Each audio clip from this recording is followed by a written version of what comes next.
तुम अब वहाँ वापस मत जाओ। कैसे बताऊं, मेरा ध्यान हर वक्त तुम्हारी तरफ रहता है। ऐसा करते हैं हम सब मिलकर घर वापस चलते हैं। और वैसे भी मीरान ने अपना वादा पूरा नहीं किया, वो तुम्हारी हिफाजत नहीं कर सका। मेरी बात मानो, तुम हमारी नजरों के सामने रहोगी तो तुम्हें कोई तकलीफ नहीं पहुंचाएगा।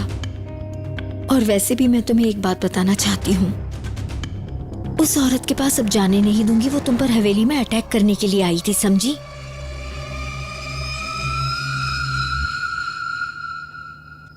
रेहान, रेहान बेटा, अपनी अम्मी को जवाब दो।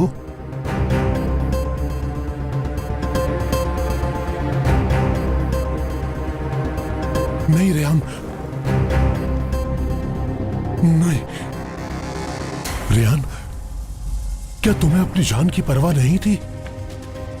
उस मीरान की परवाह थी तुम्हें? ओह बेटा, ये क्या कर रही थी तुम?